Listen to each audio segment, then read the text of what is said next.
सभी दोस्तों को नमस्कार। दोस्तों कैसे हैं आप सभी।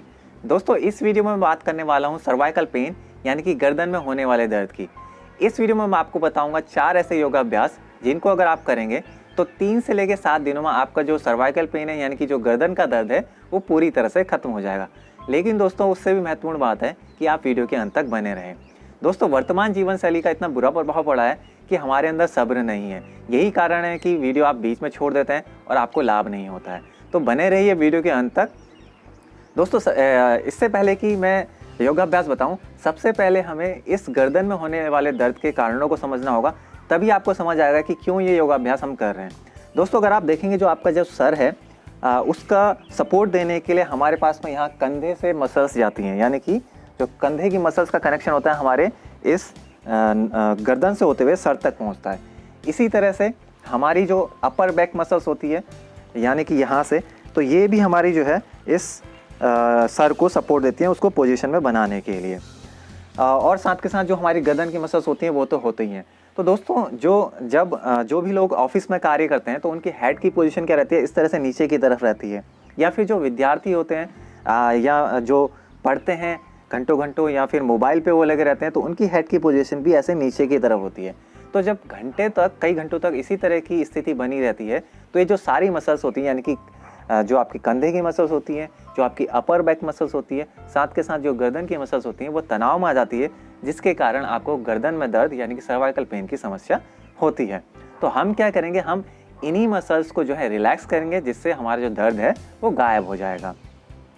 तो वीडियो को स्किप मत कीजिएगा, देखिए कैसे इसको किया जाता है, क्योंकि हर एक योगाभ्यास को करने के लिए उसकी विधि भी अत्यंत महत्वपूर्ण है। तो पहले हम करेंगे शोल्डर रोटेशंस, ताकि हमारी जो है कंधे की मसल्स वो रिलैक्स हो जाएं। तो उसके लिए आपको क्या करना है, इस तरह से अपनी जो फिंगर टिप्स है उनको कंधे पे रख देना है, आपकी जो कोहनियाँ हैं बाहर की तरफ रहेगी, और फिर सांस छोड़ते हुए आपको इस तरह से कोहनियों को मिलाते हुए नीचे की तरफ ले जाना है। और जो आपकी अपर आर्म्स हैं यहाँ पे साइड में टच होते हुए आपकी जाएंगी, और फिर सांस लेते हुए आपको जो है अपनी कोहनी को ऊपर ले जाना है। आपकी जो रिस्ट है, कलाइयाँ जो हैं आपके गर्दन के पीछे मिलेंगी, और फिर सांस छोड़ते हुए ऐसे नीचे की तरफ। तो कंप्लीट शोल्डर रोटेशन आपको करना है, इसको क्लॉकवाइज और फिर एंटी क्लॉकवाइज दोनों तरीके से आपको करना है। 3 से 5 मिनट आपको इस योगाभ्यास को करना है।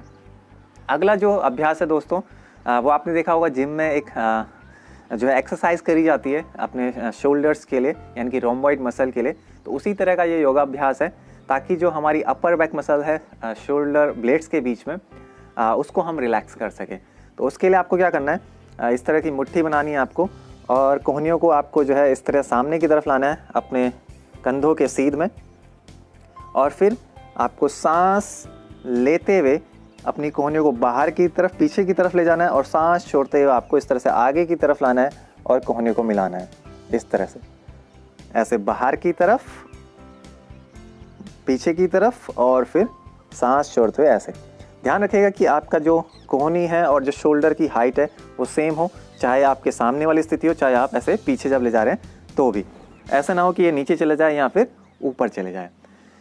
इसके अलावा दोस्तों आपको क्या करना है, इसके अलावा आपको करना है camel pose, cat and cow pose, जिसको हम मार्जरी आसन बोलते हैं।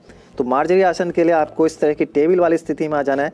इसके लिए भी यही महत्वपूर्ण है कि आप इसे करते कैसे हैं।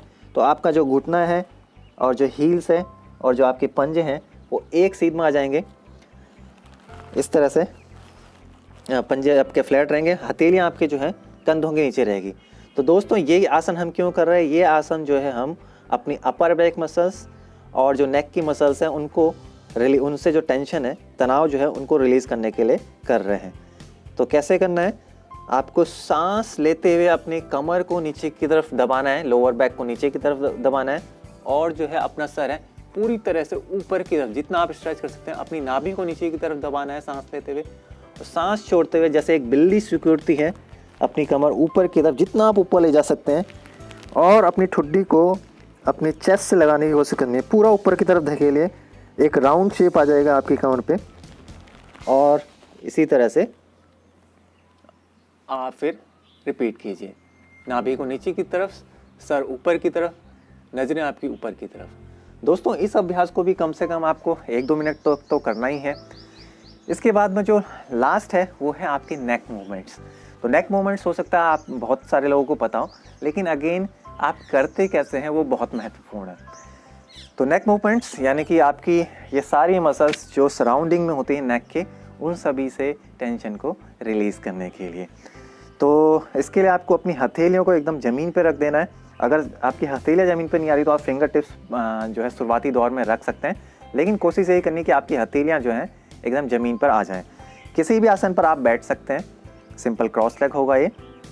और जो है उसके बाद में पहला अभ्यास आपको क्या करना है, सांस छोड़ते हुए आपको अपनी गर्दन को नीचे की तरफ ले जाना है और सांस लेते हुए आपको इस तरह से ऊपर की तरफ 1-2 सेकंड यहाँ पे होल्ड करेंगे और फिर सांस लेते हुए आपको नीचे की तरफ लाना है।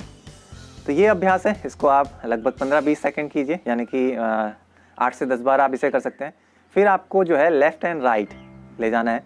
तो जैसे सांस छोड़ते हुए आप अपनी गर्दन को बाईं तरफ ले जाएंगे और अपने बाएं कंधे पे देखेंगे। 1-2 सेकंड का होल्ड यहाँ पे करना है।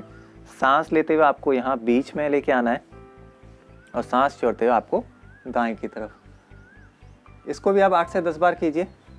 इसके बाद में आपको करना है क्लॉकवाइज और एंटी क्लॉकवाइज जो है नेक का रोटेशन।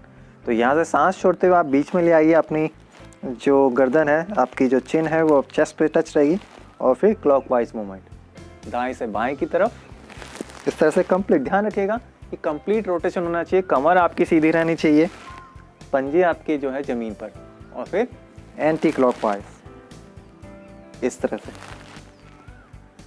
तो दोस्तों ये अगर आप योगाभ्यास करेंगे तो 3 से लेकर 7 दिनों में आपका जो दर्द है, जो सर्वाइकल पेन है वो खत्म हो जाएगा, गर्दन का दर्द है खत्म हो जाएगा। ध्यान रखिएगा, ये जो भी योगाभ्यास बताए हैं वो मैंने इसलिए बताए हैं कि अगर सिर्फ मसल्स का प्रॉब्लम है, मसल्स में स्टिफनेस आ गई है जिसकी वजह से आपको दर्द की समस्या हो रही है, तो ही आप इन योगाभ्यास को करिए। क्योंकि जो सर्वाइकल पेन है उसके कारण अलग अलग होते हैं। हो सकता है आपकी डिस्क में कोई प्रॉब्लम आई हो सकता है जो आपकी ये वर्टिब्रल कॉलम है उसमें एक्स्ट्रा बोन आ गया हो, उसकी वजह से पेन हो। तो फिर कुछ योगाभ्यास में अंतर होता है, तो वो लोग ना करें, हो सकता है उन केसेस में दर्द बढ़ जाए। सिर्फ वही लोग करें जिनको जो है मसल्स या जो लाइफ स्टाइल की वजह से गर्दन में दर्द की समस्या उत्पन्न हो रही है।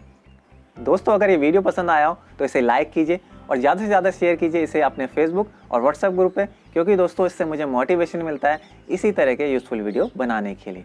मेरे साथ बने रहना चाहते हैं तो कीजिए चैनल को सब्सक्राइब। मिलते हैं अगले वीडियो पर, तब तक के लिए गुड बाय।